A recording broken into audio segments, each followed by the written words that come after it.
What's going on, you bunch of heathens? Today we're checking out the brand new Yarn Hub video when A-4 Skyhawks sank the British. Now, I couldn't really think of what this would be on until I see the very beginning of the video, because it's, you know, it's paused right now and whatnot. Falklands. Not a surprise there. Make sure you guys check out the original. It's linked down below. Let's jump in.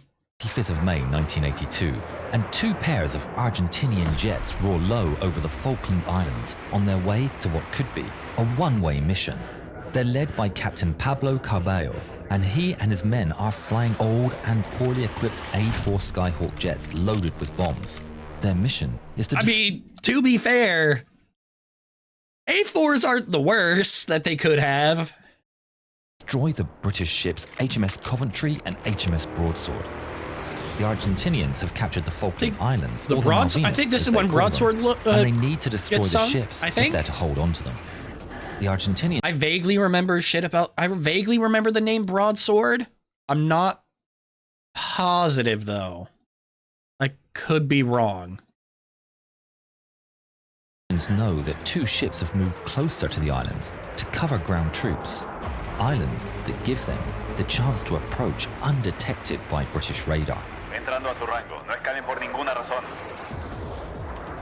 The Skyhawks fly as low as they dare, hugging the contours of the island as they reach the enemy's radar range. The two ships are equipped with advanced anti-air missiles and powerful radars, which have been devastating to the Argentinian planes. The only way to evade detection is to stay low. Yeah. On board HMS Coventry, Captain David Hart Dyke has his men on high alert. British Special Forces have warned him that the Argentinians have recently launched. That's right, I forgot. In the Navy, you have to wear the fire hoods during on a mission, active combat, like area type shit. Yeah. His ship is the target. 4 detections on the radar screen confirms his worst fears. 4 contacts bearing 225, range 30. Captain Hart Dyke immediately orders a crew to action stations and alarms blare on both ships. And swiftly, the mighty Sea Dart's surface-to-air missiles turn to bear. Oh shit. The Skyhawks, at the same time, approach Pebble Island and hug its contours. With expert flying, the Argentinians become invisible to the British radar. And on the Coventry, oh, not good. Contacts disappear. Contacts lost over Pebble Island. It's precisely what Captain Hart Dyke feared. Pebble Island. God, this is God. It's kind of been a sec since I last watched a Yarn Hub video that wasn't the most recent Fat Electrician was in collaboration with Yarn Hub, but that was I think a slightly older video from Yarn Hub. This one's pretty good. Too close. The Sea Darts have a minimum range, so now they'll only be able to fire once, if they're lucky. Hart Dyke gets on the radio to Broadsword. Oh, I didn't know they had minimum ranges. What is your status? HMS Broadsword is equipped with shorter range Seawolf missiles, better suited for a close range fight. On the Skyhawks, Carballo brings his men as close to the ships as he can under cover of the land.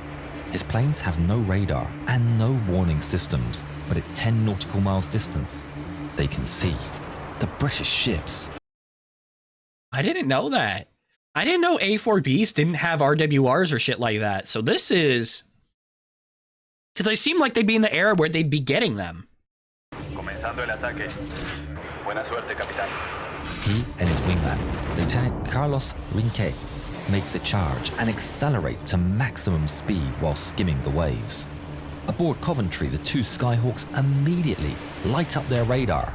2 hostiles bearing 192 low level. To add to the confusion, better get a lock on them. A British Harrier jump jet reports in. It's in the firing zone. Captain, friendly aircraft 20 miles out. A British plane and enemies in the same airspace. Should he fire? Yes. In a split-second decision, he chooses the missiles. Oh, that's what that noise is. I thought I fucking heard someone talking really loudly to me. No, it's the, like, the background radio chatter or whatever from this. That was fucking throwing me off. Shoot missiles. But the operators still can't get a lock. The Argentinians are flying extremely low. Okay, Broadsword, your turn. Carbeo's canopy is covered in sea salt as he soars through the spray, so low that the radars struggle to track them. Aboard the Coventry, the men's hearts race as they see the enemy getting ever closer. The Sea Dart missiles are failing to lock. Captain Hartdyke feels the dread of a wrong decision, praying for Broadsword Seawolf missiles to do the job. I mean, I don't see how you had much of a choice to begin with in this situation. The Harrier was 20 miles out. I don't think the Harrier would be able to reach it in time to wave them off their fucking objective. Like, I don't see how you made a wrong decision in this scenario. Aboard Broadsword, the men can see the targets. The Skyhawks are flying so close, the Seawolf's radar detects them as a single aircraft. They lock the target as the Argentinians barrel down towards them. But then, the single contact splits into two, and the two sets of coordinates crash the missile guidance system. No way. Are not responding. That is such a shitty bug to find out in the heat of. Like, that is a really shitty bug to find. Just like, oh yeah, no. If you've locked one target and it splits into two, it crashes your system. Like, that's no really time. shit. Yeah, Look no, out you're for fucked. Coventry, see the Skyhawks with the naked eye and shout with alarm. In a last-ditch effort, HMS Coventry's deck guns turn to bear and open fire. Soon joined by the roar of personal machine guns and rifles, sailors firing from all across the deck. Yeah, only hope you have. Carbeo sees the splashes of the shells striking the sea and the tracers of the British bullets drawing closer, refining their aim. The enemy ship is right there. He can taste victory, but the shells are getting closer. The fact that it says Sank, not going to make it. one of them gets sunk. He orders to swap targets, setting his sights on Broadsword. The two planes pull to the side and away from Coventry's guns. Yeah, I think this is the one I remember reading. As they line up their pass. The I two remember hearing about. Skyhawks pull the triggers, and their 1,000-pound bombs are released. They fall down into the sea and splash onto the ocean's surface. It redirects them upwards as they bounce, they skipping skimmed? like stones. Broadsword sailors see the two massive bombs bounce twice as they head down towards them. One bomb hits the sea and sinks short of the broadsword, but the other doesn't. It punches straight into the side of Broadsword. It's deflected upwards and it bursts out of the deck. It flies on, tumbling as it falls into the sea, without exploding. Carbeo is dismayed, but they're not done yet. Coming in behind That was them lucky. is the second flight. Yeah, of there's First the second Lieutenant flight Mariano Angel that we kind of Velasco forgot about. and Ensign Jorge Nelson Barranuevo. They are equipped with less Damn, powerful, only an more ensign. reliable 250-kilogram bombs. Aboard the British ship, they now see all four contacts on the radar, and Captain Hartdyke orders an immediate turn to starboard to allow the missiles to fire at all contacts. Coventry's missile operators get a lock on Velasco, and the Sea Darts turn directly towards them. Shoot! There's a bright flash on Coventry's deck, and the missile rockets out in a Okay, plume of they smoke. finally get the missiles off. Just as it does, Velasco and his wingman fly lower and lower over the water. They disappear from the British radar, and the missile goes straight. The sailors are aghast as the missile loses track and flies away. Velasco sees the missile fly off 500 meters to his right, but his eyes are locked on HMS Coventry. As he fast approaches, Broadsword, meanwhile, is restarting the missile systems as the Skyhawks fly Come on, towards get this shit done. Sailors nervously stare at blank screens as they're on a race between the Skyhawk and the rebooting computers. Come on! The screens come to life and the sailors get to work. The Skyhawks are detected and appear on the Seawolf radar. The launches turn and the target is locked. Wrong ones. Then, on their screens, they see HMS Coventry sail directly in front of the launcher. No! To turn to fire their missiles, they fucked up. Oh, In their rush to cover all targets, they've blocked the only missiles that could actually fire. The Broadsword's captain tries to maneuver to get a clear shot, but it's just too late. In the Skyhawks, Velasco and Barranuevo are approaching their target. Dipshit. Commentary, That's a stupid Captain Hart Dyke maneuver. orders all turrets fire at will. Cannons and machine guns join in, firing with everything they've got at the incoming planes. The main used 4.5 Brents inch during- gun is sending its shells during the towards Falklands sea. War? The men realize the sights are misaligned, but that's not the only malfunction. At the same time, the 20mm anti-air gun jams. The men desperately try. Holy shit. How much shit is wrong with your guys' equipment? The sights are misaligned. This jams. The bug that crashes your radar. to fix it as the So much is Argentinian planes wrong. close. In a desperate attempt, sailors all across the ship open fire with their rifles. At The that sea point, that's all you churns can and do. splashes as everything the British have is directed towards the advancing Skyhawks. But it's all too late. Echo over the intercom, and commanding officers order everyone to hit the deck. Men jump for cover and hold on, waiting for the inevitable. Velasco sees the enemy ship fill his view and pulls the trigger.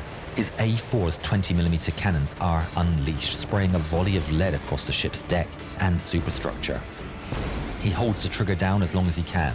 Then he releases his payload. The bombs fall away, arcing lazily across the air before slamming into HMS Coventry with force. Oh They no. punch through the hull, the impact echoing through the ship as two almost hollow thunks. But there's no explosion. The second A4 roars overhead without dropping its bombs, the payload failing to release. Seconds drag on. Well, that's The fucking men start to lucky. get back up, looking around with fear and confusion. Unless delayed fuses. Is that what they are? Are they just super delayed fuses? A voice comes through the intercom reporting damage.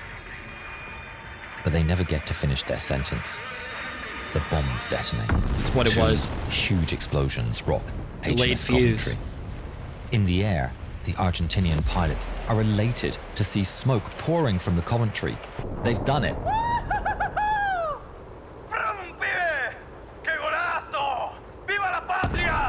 One explosion right under the bridge breaks a massive hole in the side of the ship and destroys the computer room. The fire moves up through corridors and blasts through the operations room, where all the operators and Captain Hart Dyke were working. The second one explodes in the forward engine room, starting a massive fire and taking out electrical and propulsion power from the ship. Captain Hart Dyke comes back to his senses.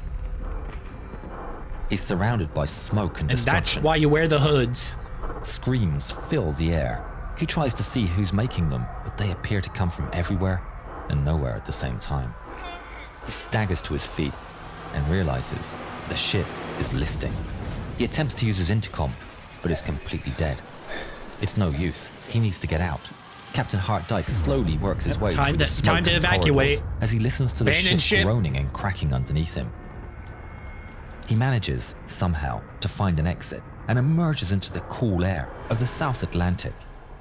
Now on deck, he's filled with concern for his men, but instead of chaos, he's met by an extremely professional evacuation. His team of sailors practiced this and are now springing into action. That's good at least. Men rescue their fellow sailors from the smoke-filled cabins and provide medical attention on deck, as others prepare the survival rafts and help more sailors put on their survival gear. Hart Dyke feels the deck shift beneath his feet as the hull lists. Yep, time to get a move He's on. dazed and wounded, and amidst the chaos, he has to sit down on the rapidly listing hull. Oh, while that's others insane. Abandon the ship. All but Captain Hart Dyke. After all the men have gone, Hart Dyke is alone on the upturned hull of the Coventry. He casts one last look around the smoking ship. He's done his duty. And finally, as the last man aboard, he enters the last survival raft and drifts away from his command. Due to the professionalism of the British, 170 survivors would be picked up from the water by HMS Broadsword and the British rescue helicopters. Oh, I didn't know. So Tragic. Broadsword wasn't... Oh, 19 died. That's sad. So Broadsword wasn't sunk then. I don't know. Maybe Broadsword is just the name that stuck with me between the two ships. 19 lost their lives in the battle. All of the Argentinian pilots make it back to base and land successfully. They'd done it, but their victory did not turn the tide of the war. For another great modern air battle, check out this film on when MiG-29s ambushed Eagles in Iraq. Yeah, that was a good video. I watched that one. That was a good video. Oh, I didn't mean to hit that. Although this is their page for their thing. Well, that was when A-4 Skyhawks sank the British. That was a good video, as always from Yard Hub. I love how they do very brief overall arcing videos, you know. But I prefer the more nitty-gritty details for what's it called? For history through Fat Electrician. I love the nitty-gritty that Nick goes through, but just animation. But for shorter videos like this, where they actually animate everything, Yarn Hub is like one of the best, if not the best for it. I really enjoy them. I really do. Make sure you guys check out the original, like, comment, subscribe, all that jazz. And until next time, you guys take care of yourselves. See ya.